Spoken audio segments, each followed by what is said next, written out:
Hi everyone. ഇന്നത്തെ വീഡിയോയിൽ നമ്മൾ നോക്കാൻ പോകുന്നത് ടാലി പ്രൈമിൽ എങ്ങനെയാണ് അഡ്ജസ്റ്റ്മെന്റ് എൻട്രീസ് പോസ്റ്റ് ചെയ്യുക എന്നതാണ്.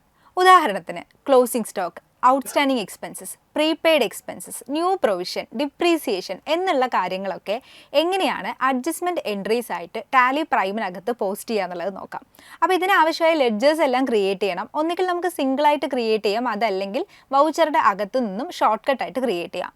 എങ്ങനെയാണ് വൗച്ചറുടെ അകത്തു നിന്നും ഷോർട്ടായി ലെഡ്ജേഴ്സ് ക്രിയേറ്റ് ചെയ്ത് ഈ പറഞ്ഞ അഡ്ജസ്റ്റ്മെന്റ് എൻട്രീസ് പോസ്റ്റ് ചെയ്യുക എന്നുള്ളത് നമുക്ക് ആദ്യം നോക്കാം. അപ്പോൾ അതിനുവേണ്ടി ആദ്യം നമുക്കൊരു കമ്പനി ക്രിയേറ്റ് ചെയ്യാം. കമ്പനി ടാബിലേക്ക് പോവാം.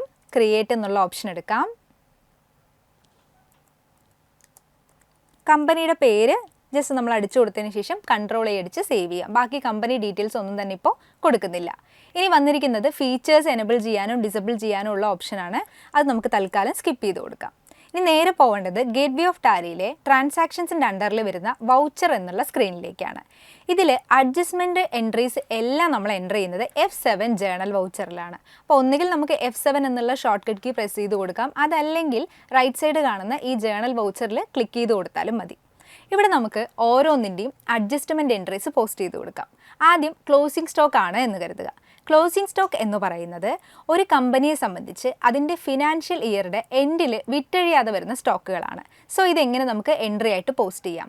ഇതിൻ്റെ ജേണൽ എൻട്രി വരുന്നത് ക്ലോസിംഗ് സ്റ്റോക്ക് അക്കൗണ്ട് ഡെപ്റ്റ് ടു പർച്ചേസ് അക്കൗണ്ട് എന്നാണ്. അപ്പോൾ അതിന് ആദ്യം ഡെബിറ്റ് എന്നുള്ള അബ്രീവിയേഷൻ്റെ അവിടെ ക്ലോസിംഗ് സ്റ്റോക്ക് ക്രിയേറ്റ് ചെയ്യണം. അപ്പോൾ നമുക്ക് ഒന്നുകിൽ ഓൾട്ട് സി അടിച്ച് ലെഡ്ജർ സ്ക്രീനിലേക്ക് പോവാം, അതല്ലെങ്കിൽ റൈറ്റ് സൈഡ് കാണുന്ന ക്രിയേറ്റ് എന്നുള്ള ഓപ്ഷനിലൂടെ പോവാം. ക്രിയേറ്റ് എന്നുള്ള ഓപ്ഷൻ എടുത്തിട്ടുണ്ട്. ഇതിനകത്ത് ക്ലോസിംഗ് സ്റ്റോക്ക് ക്രിയേറ്റ് ചെയ്ത് കൊടുക്കാം. ക്ലോസിംഗ് സ്റ്റോക്ക് വരുന്നത് കറണ്ട് അസറ്റിൻ്റെ അണ്ടറിലാണ്. സോ ഗ്രൂപ്പ് കറണ്ട് അസറ്റ് നമുക്ക് സെലക്ട് ചെയ്ത് കൊടുക്കാം. കൺട്രോൾ അടിച്ച് സേവ് ചെയ്യാം. 18,000 രൂപയാണ് ക്ലോസിംഗ് സ്റ്റോക്കിൻ്റെ വാല്യൂ വരുന്നത് എന്ന് കരുതുക. അപ്പോൾ നമുക്ക് എമൗണ്ട് അടിച്ചു കൊടുക്കാം. ഇനി ക്രെഡിറ്റിൽ പർച്ചേസ് ക്രിയേറ്റ് ചെയ്ത് കൊടുക്കണം. പർച്ചേസിൻ്റെ അണ്ടർ പർച്ചേസ് അക്കൗണ്ടാണ്. ഇവിടെ നമുക്ക് ഇൻവെൻറ്ററി അലോക്കേഷൻസ് ആണ് ചോദിക്കുന്നത്. അതായത് പർച്ചേസ് ചെയ്തത് ഏതൊക്കെ ഐറ്റംസ് ആണ് എന്നുള്ളത് കൊടുക്കണമെങ്കിൽ നമുക്ക് കൊടുക്കാവുന്ന സ്ക്രീനാണിത്. നമുക്കിത് സ്കിപ്പ് ചെയ്ത് കൊടുക്കാം. സോ ഇപ്പോൾ വന്നിരിക്കുന്ന journal entry closing stock account debtor to purchase account എന്നാണ്. ഇങ്ങനെയാണ് ക്ലോസിംഗ് സ്റ്റോക്കിൻ്റെ അഡ്ജസ്റ്റ്മെൻറ്റ് എൻട്രി F7 ജേണലിൽ പോസ്റ്റ് ചെയ്ത് കൊടുക്കുന്നത്. നമുക്ക് ആവശ്യമെങ്കിൽ നറേഷൻ കൊടുക്കാം, അതല്ലെങ്കിൽ കൺട്രോൾ അടിച്ച് സേവ് ചെയ്യാം. ഇനി രണ്ടാമത് വരുന്ന അഡ്ജസ്റ്റ്മെൻറ്റ് എൻട്രി എന്ന് പറയുന്നത് ഔട്ട്സ്റ്റാൻഡിംഗ് എക്സ്പെൻസസ് ആണ്.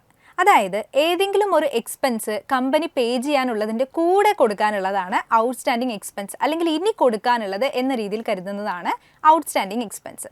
സാലറിക്കാണ് ഔട്ട്സ്റ്റാൻഡിംഗ് എക്സ്പെൻസ് വന്നത് എന്ന് കരുതുക. അപ്പം വരുന്ന journal entry salary account debtor to outstanding expense എന്നാണ്. അപ്പോൾ ഡെബിറ്റിൽ കൊടുക്കേണ്ടത് സാലറി ആണ്. നമുക്ക് ക്രിയേറ്റ് ചെയ്യാം സാലറി അണ്ടർ ഇൻഡയറക്റ്റ് എക്സ്പെൻസസ്. സാലറിയുടെ എമൗണ്ട് നമുക്കിവിടെ അടിച്ചു കൊടുക്കാം. ഇനി ക്രെഡിറ്റിൽ വരേണ്ടത് ഔട്ട്സ്റ്റാൻഡിംഗ് എക്സ്പെൻസസ് ആണ്. സോ അത് ഷോർട്ട് കട്ടായിട്ട് ലെഡ്ജർ ക്രിയേറ്റ് ചെയ്യാം.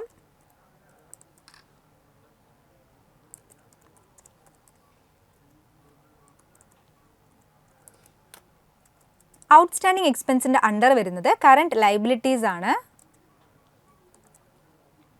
ഓക്കെ, സോ ജേണൽ എൻട്രി വരുന്നത് salary account debtor to outstanding expenses. ഇത് നമുക്കിനി സേവ് ചെയ്യാം.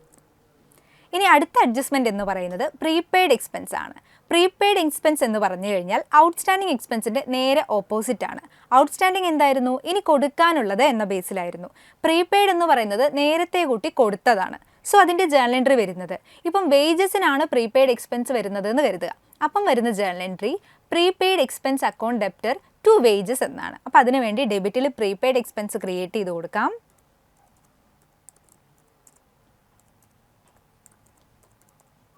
പ്രീപെയ്ഡ് എക്സ്പെൻസസിൻ്റെ അണ്ടർ വരുന്നത് കറണ്ട് അസറ്റ് ആണ്. സോ നമുക്കത് സെലക്ട് ചെയ്ത് കൊടുക്കാം. ഇനി എമൗണ്ട് വരുന്നത് എത്ര രൂപയാണോ അത് എമൗണ്ടിനകത്ത് എൻ്റർ ചെയ്ത് കൊടുക്കുക. ഏതിൻ്റെ പ്രീപെയ്ഡ് എക്സ്പെൻസ് ആണ് നമുക്ക് വരുന്നത്? വേജസിൻ്റെ ആണ്. സോ നമുക്ക് ക്രിയേറ്റിൽ പോയി വേജസ് ക്രിയേറ്റ് ചെയ്യാം. വേജസ് ഒരു ഡയറക്റ്റ് എക്സ്പെൻസ് ആണ്. സോ അണ്ടർ ഡയറക്റ്റ് എക്സ്പെൻസ് കൊടുക്കാം.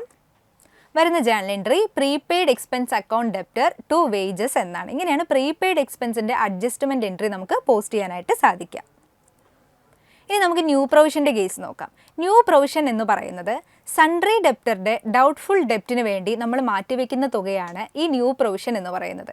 സോ വരുന്ന journal entry new provision account debtor to sundry debtors എന്നാണ്. അപ്പോൾ അതിനുവേണ്ടി ഡെബിറ്റിൽ ന്യൂ പ്രൊവിഷൻ ക്രിയേറ്റ് ചെയ്യാം.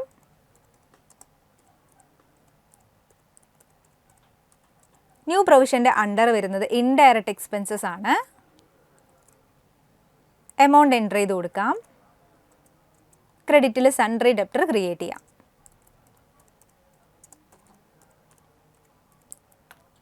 സൺട്രി ഡെപ്റ്റേഴ്സിൻ്റെ അണ്ടർ നമുക്ക് സൺട്രി ഡെപ്റ്റേഴ്സിൻ്റെ അണ്ടറിൽ തന്നെ കൊടുക്കാം.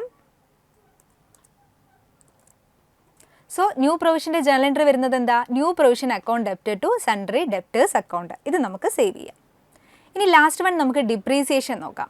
ഡിപ്രീസിയേഷൻ എന്ന് പറയുന്നത് അസറ്റിൻ്റെ വാല്യൂയിൽ വരുന്ന തേയ്മാനത്തെയാണ്. സോ വരുന്ന ജേണൽ എൻട്രി ഫർണിച്ചറിനാണ് ഡിപ്രീസിയേഷൻ സംഭവിച്ചത് എന്ന് കരുതുക.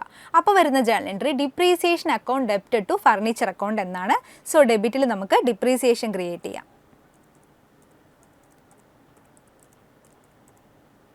ഡിപ്രീസിയേഷൻ്റെ അണ്ടർ വരുന്നത് ഇൻഡയറക്റ്റ് എക്സ്പെൻസസ് ആണ്. എമൗണ്ട് നമുക്കിവിടെ എൻ്റർ ചെയ്ത് കൊടുക്കാം. ക്രെഡിറ്റിൽ ഫർണിച്ചർ ക്രിയേറ്റ് ചെയ്യാം. ഫർണിച്ചറുടെ അണ്ടർ വരുന്നത് ഫിക്സഡ് അസറ്റ് ആണ്. സോ ഡിപ്രീസിയേഷൻ്റെ journal entry depreciation account debtor to furniture account. ഇങ്ങനെയാണ് വളരെ ബേസിക് ആയിട്ടുള്ള കുറച്ച് അഡ്ജസ്റ്റ്മെൻറ്റ് എൻട്രീസ് ടാലി പ്രൈമിനകത്ത് പോസ്റ്റ് ചെയ്യുന്നത്. Okay, thank you.